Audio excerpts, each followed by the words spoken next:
Bismillah, alhamdulillah, wassalatu wassalamu ala rasulillah, wa ala alihi wa sahbihi wa man walah. Rabbi shrah li sadri wa yassir li amri, wahlul 'uqdatam min lisani yafqahu qawli.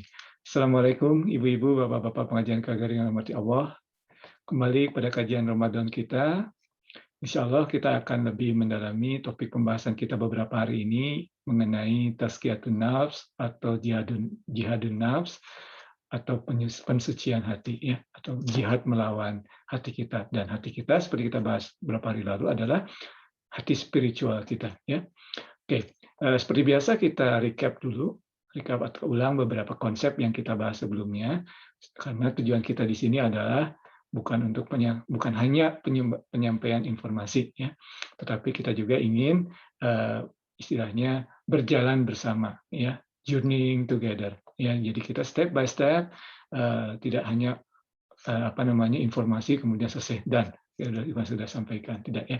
Jadi mari kita lihat kembali konsep yang kita pelajari beberapa hari lalu. Pertama kita telah membahas mengenai hakikat kontemplasi atau meditasi, ya, berdasarkan surat Ali Imran ayat 190-91, lebih tepatnya ayat 191, di mana Allah SWT menjelaskan siapa itu orang yang mata hatinya terbuka, ulul albab.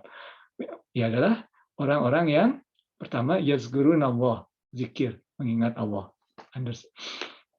Yang kedua adalah yazgurun Allah, ya, qiyaman wa qu'udan wa ala junubihim, ya.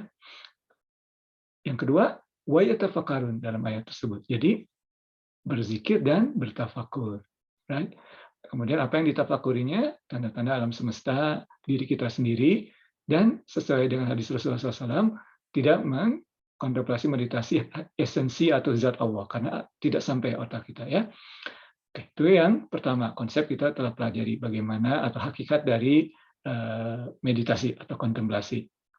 Kemudian kita juga pelajari tekniknya bagaimana, how-nya, ya, bagaimana caranya bermeditasi tersebut. Ya, kita pelajari bagaimana teknik yang disampaikan oleh Imam Al-Muhasibi, ya, Muhasibi, yang hidup kira-kira 1 abad sebelum Imam Al-Ghazali dan sangat mempengaruhi pemikiran-pemikiran Imam Al-Ghazali.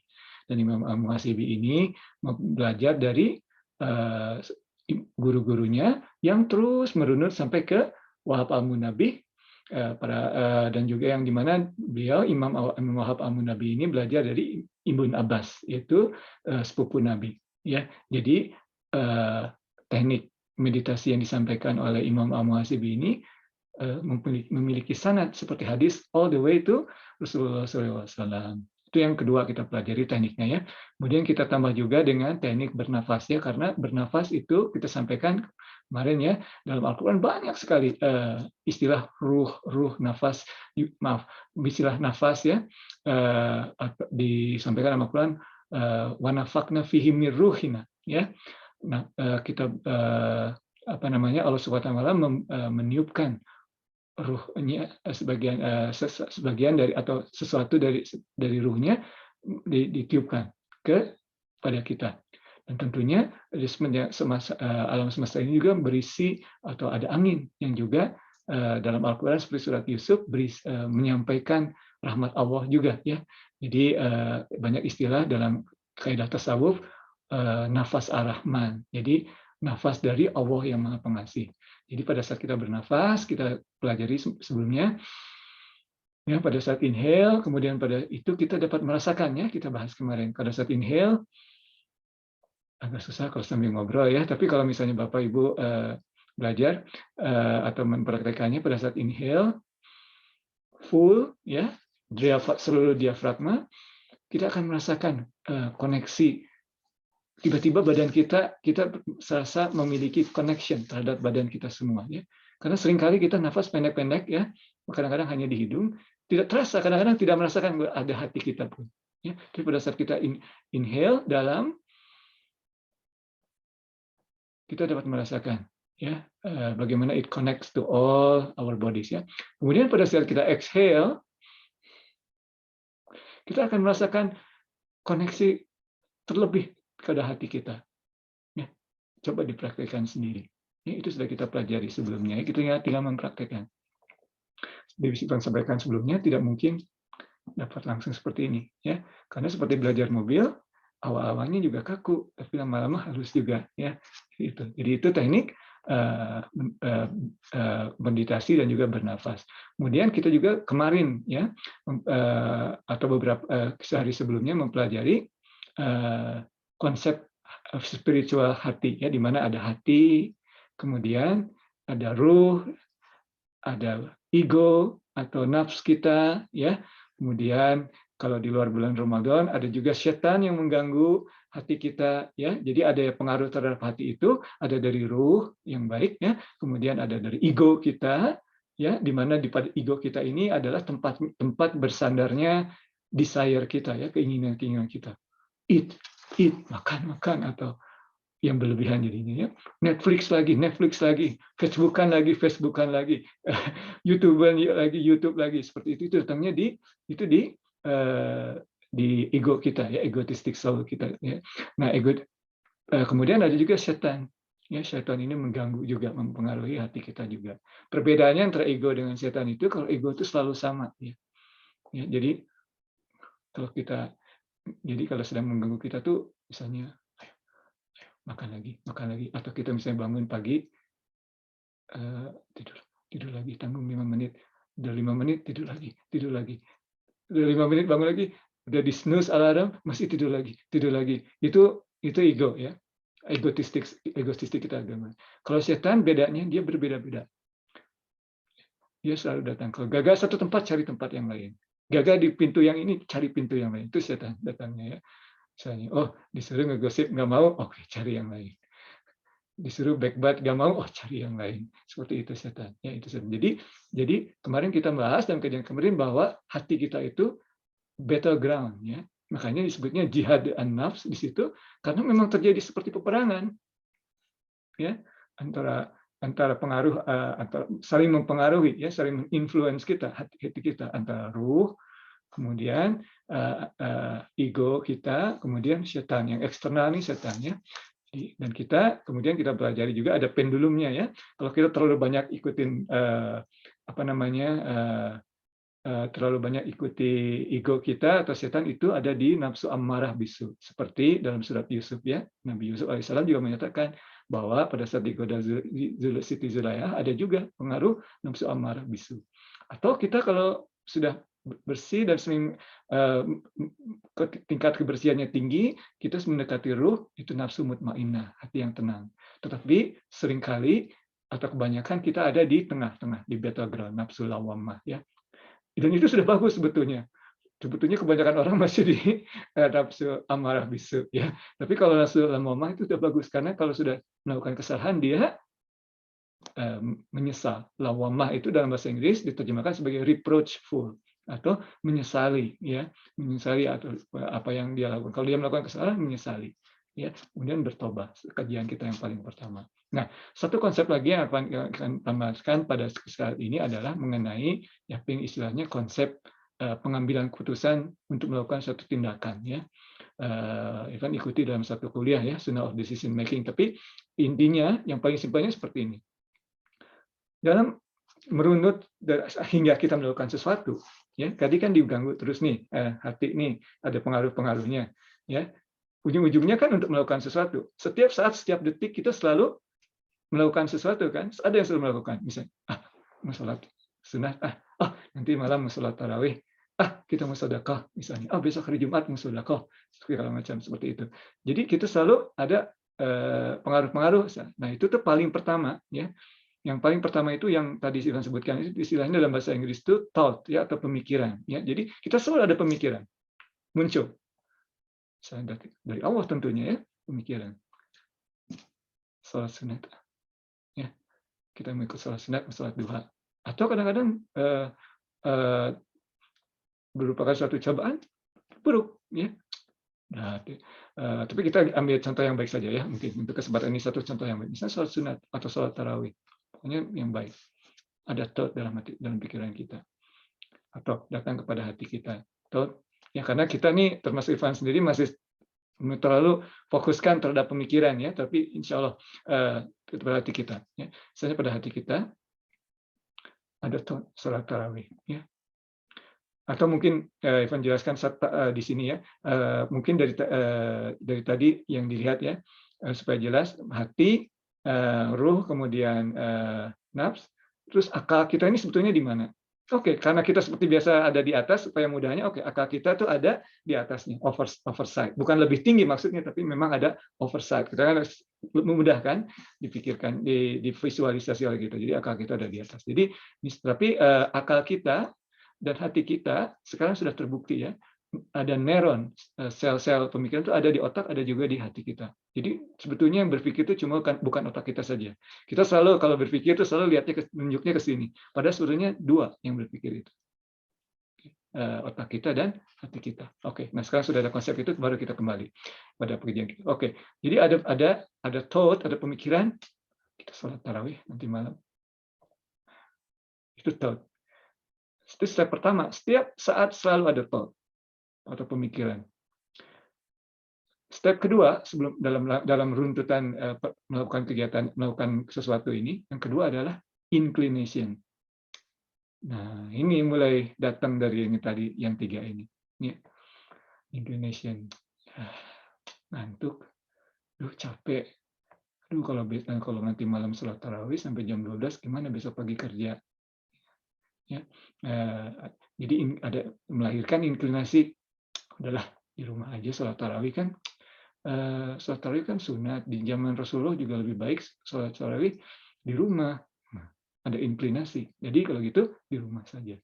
Inclinasi pertama, belum ini. Kemudian setelah ada thought, ada inclinasi, berikutnya adalah mulai rasionate, ya. Jadi pemikiran kita, intelek kita mulai bekerja. Neuron juga mulai menuju ke sini, padahal sebetulnya dua ya. Hati kita ada neuron, jadi intelek kita mulai bicara.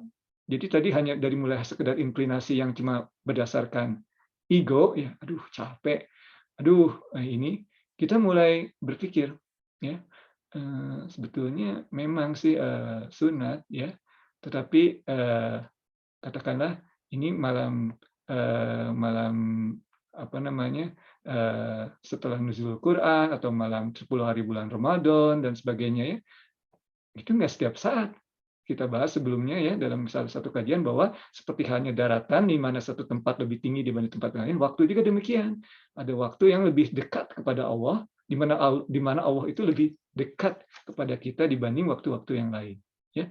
Jadi seperti misalnya di Masjidil Haram itu lebih barokah kalau sholat di sana, ada juga waktu yang lebih barokah dibanding waktu yang lain. Jadi bukan konsep yang sulit ya. Ada waktu yang barokah itu adalah misalnya 10 hari bulan Ramadan, dan misalnya apalagi Lailatul Qadar, dipercayai malam-malam ganjil di 10 hari bulan Ramadan. Jadi mulai ada pemikiran berdasarkan ilmu. Kalau tidak tahu ilmunya mungkin lewat, tapi makanya kita perlu belajar juga. Tapi kalau ada ilmunya, tapi ada malam 1000 ini. Kemudian ada juga apa namanya, hal-hal lain ya, misalnya ya kita tidak sempat untuk membahas semuanya ya, tapi mungkin hadis-hadis lain dari fadilah beribadah di waktu malam di bulan Ramadan, terutama di 10 hari terakhir ya. Jadi berdasarkan intelek kita, apa yang informasi yang kita dapat, ya, keutamaan-keutamaan dari malam 10 hari Ramadan dan sebagainya, mungkin kita yang tadinya sudah bergeser, capek, aduh besok kerja, no, kita balik lagi ke arah no. Ini ibaratnya kesempatannya nggak datang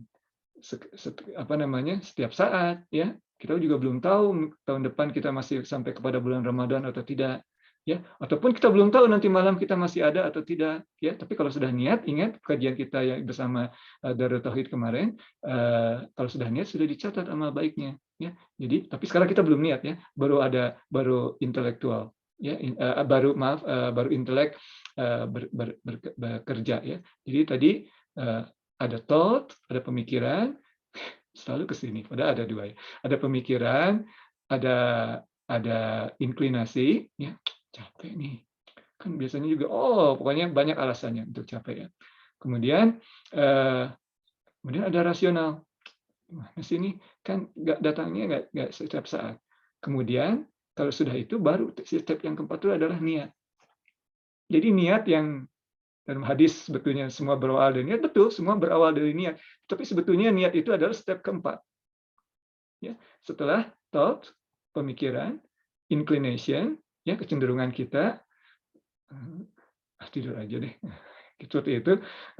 Kemudian intelektual kita, intelek kita ya berpikir ya untuk sini lagi. Padahal ada dua ya, intelektual kita, kemudian baru niat. Oke, now keep aside, saya mau sholat tarawih misalnya nanti malam, atau now saya mau sholat duha. Walaupun misalnya pagi-pagi ada meeting, oke, saya sempatkan sebelum meeting mau sholat duha dulu. Ya, seperti itu, sudah niat. Nah, itu menurut kajian kita sebelumnya, kalau sudah niat sudah dicatat amal baik, insya Allah. Ya. Kemudian setelah ada niat, untuk mempersingkat bahasan kita adalah tindakan. Ya. Nah, bayangkan ibu-ibu, bapak-bapak, pengajian kegiatan Allah, kalau intelek kita ini yang mengisi bukan Al-Quran. Ya, kalau kita tidak tahu ilmunya, kita berarti tadi gimana? Ikutin inclinasi terus. Sudah bangun pagi, tanggung 5 menit lagi. Ya. Atau nanti ajalah subuh kan nggak harus mulai pada waktu adzan ya. Nanti kapan sekarang subuh waktu habis misalnya jam 6. Jam 6 juga masih sempat subuh, nggak apa-apa. Tidur sampai jam 6 aja. Tidur lagi sampai jam 6. Padahal kalau kita bangun 10-15 menit atau setengah jam sebelum subuh, katakanlah, misalnya tidak dalam konteks puasa ya, kita kemudian sholat, itu pahalanya lebih besar. Waktu bulan Ramadan, waktu baik. 10 hari bulan waktu baik. Tetapi setiap hari juga ada waktu baik. Ya, 2-3 jam atau sepertiga malam. Tapi kalau tidak tahu bahwa sepertiga malam itu baik, ya mendingan tidur lagi. Nah, itu makanya di sini konsep yang tadi. Jadi pentingnya kita kembali atau belajar itu karena di sini. Ya, ya. Dan kalau kita tidak tahu, seperti yang kemarin kita bahas, kalau kita menyetir tidak tahu lampu merah itu artinya berhenti, ya loros aja karena kita tidak tahu. Dan akhirnya kecelakaan. Ya, demikian. Alright. Jadi seperti itu konsep yang Ivan tambahkan pada saat ini. Jadi konsep step by step sampai kita untuk mengambil keputusan kemudian melakukan tindakan. Ya, bisa gabungkan dengan apa yang kita telah pelajari sebelumnya. Ya, dan oke. Jadi insya Allah kajian kita besok kita akan membahas ayat Quran surat Ar-Ra'd ya, karena kita sudah belajar konsep-konsep ini, yaitu ayat 11 surat Ar-Ra'd, surat ke-13 ayat 11 ya, potongannya ya dari ayat tersebut. Pada auzubillahi minasyaitonirrajim, bismillahirrahmanirrahim. Innallaha la yughadiru biqaumin hatta yughadiru bi anfusihim ya. Jadi innallaha, sesungguhnya Allah, la yughadiru, tidak akan merubah biqaumin kondisi sesuatu kaum hatta hingga yughadiru ma bi anfusihim ya. Afwan hatta ma bi anfusihim, ya betul ya, insyaallah. Oke. Let me just double check. Ya, kita tidak boleh salah ya kalau dengan Al-Qur'an. Sebentar, nanti dulu.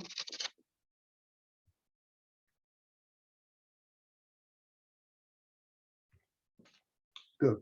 Ya, jadi innallaha la yughadiru biqaumin hatta yughadiru ma bi anfusihim. Ya, jadi sudah betul tadi. Sadaqallahul azim. Ya, ya, insya Allah karena kita akan lebih jauh lagi untuk membahas jihadun nafs. Jadi kita sekarang alasan-alasannya sudah tahu, step-stepnya kita sudah pelajari, tinggal kita masuk ke konsep bagaimana caranya kita untuk membersihkan hati kita. Apakah praktis-praktis yang harus kita yang sebaiknya kita lakukan untuk membersihkan hati kita. Demikian kajian kita pada kesempatan kali ini. Mohon maaf atas segala kesalahan. Yang benar hanya dari Allah, kesalahan dari Ivan. Wabillahi taufiq wal hidayah. Wassalamualaikum warahmatullahi wabarakatuh.